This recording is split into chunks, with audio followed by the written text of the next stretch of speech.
Bonjour les initiés, c'est Mickaël, bienvenue dans cette nouvelle vidéo. Aujourd'hui on commencera en musique avec la sortie de l'album du Jaded Hearts Club. Puis on découvrira les coups de cœur 2021 des médiathécaires de Paris-Saclay. Et enfin on finira avec la Justice League et son histoire de cinéma pleine de rebondissements. Vous allez voir. C'est parti pour le générique.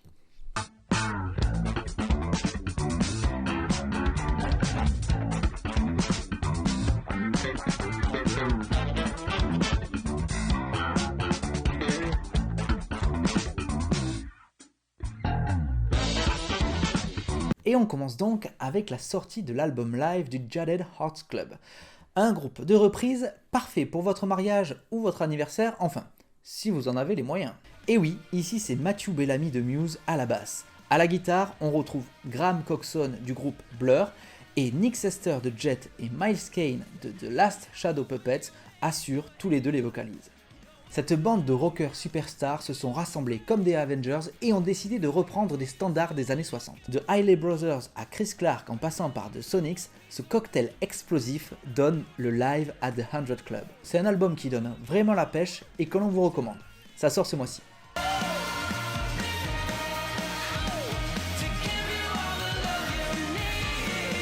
Et en parlant de recommandations, je vous en parle souvent ici du réseau des médiathèques de Paris-Saclay. Eh bien, ce dernier a récemment sorti un catalogue de coups de cœur 2021. Ici, on retrouvera une sélection ados, enfants et adultes dans tous les différents médias. Livres, musique, films et jeux vidéo, ainsi que les prix du livre scientifique. Et grâce à cette sélection hétéroclite, on a un vrai aperçu de ce qui nous attend si on rentre dans une des médiathèques du réseau. À chacune des œuvres présentées, là où le médiathécaire laisse une note expliquant pourquoi c'est son coup de cœur. Par exemple, Marie-Claude Dini a mis en avant le roman Les Rivages de la colère en le qualifiant de roman historique superbe sur une tragédie méconnue. Christophe Dini, lui aussi, a présenté le jeu vidéo No Straight Roads en nous indiquant que ce jeu nous en mettrait plein les oreilles. Tandis que Anne d'Orsay nous parle de la BD Peau d'homme comme une œuvre sublime en plein dans l'actualité. Je vous laisserai découvrir cette sélection en vous mettant le lien dans la description. Et pour finir, la Justice League a décidé de se rassembler une nouvelle fois devant nos écrans. Non, pas pour une suite, mais bel et bien pour le même film.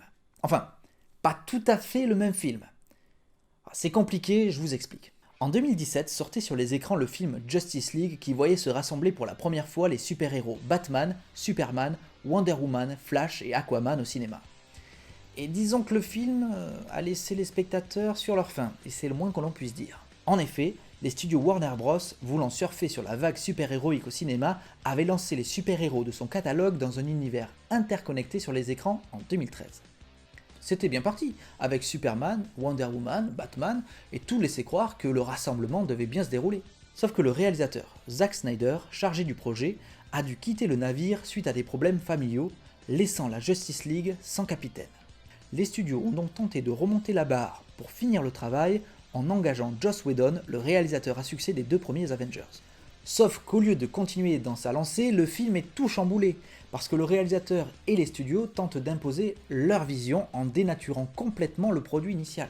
Ils réécrivent un scénario, retournent d'autres scènes, et il a même fallu retirer la moustache d'Henry Cavill numériquement pour un résultat franchement risible. Le film sort et déçoit tout le monde. L'histoire aurait pu s'arrêter là, mais les fans et le réalisateur Zack Snyder en ont décidé autrement. Si bien que la version initiale du réalisateur a finalement pu aboutir, et après quelques années où tout ceci n'était qu'une rumeur sur le net, l'annonce de la sortie du Justice League 100% Zack Snyder est confirmée. Le film sera donc diffusé à partir du 18 mars, et ce, même en France, et sera découpé en 6 parties comme une mini-série. Après tout ce pataquès industriel et tous ces efforts, on ne peut qu'espérer que le résultat soit à la hauteur.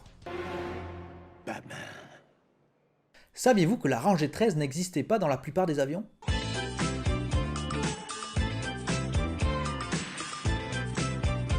On n'y prête pas forcément attention quand on rentre dans un avion, tout pressé d'aller retrouver son siège et de s'installer confortablement pour son vol.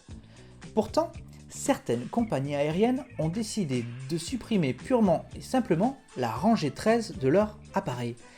Et ça, par superstition. C'est le cas par exemple chez Air France, Swiss, Delta, Lufthansa, Qatar Airways ou encore Ryanair pour n'en citer que quelques-unes. On passe allègrement de la rangée 12 à la rangée 14 sans sourcil. Encore une histoire qui finira dans un roman de Stephen King. Oui, je dis ça parce que lui, il est triskaïdécaphobe, c'est-à-dire qu'il a peur du chiffre 13. Et c'est fini pour aujourd'hui, merci d'avoir regardé cette vidéo. Si vous l'avez appréciée, comme d'habitude, n'hésitez pas à cliquer sur le pouce bleu, à la partager et à laisser des commentaires. Et n'oubliez pas de vous abonner, et ainsi vous deviendrez un initié. Et moi je vous dis, à très vite. Stephen King est triskaïdécaphobe. Triskaïdécaphobe. C'est dur à dire quand même. Hein.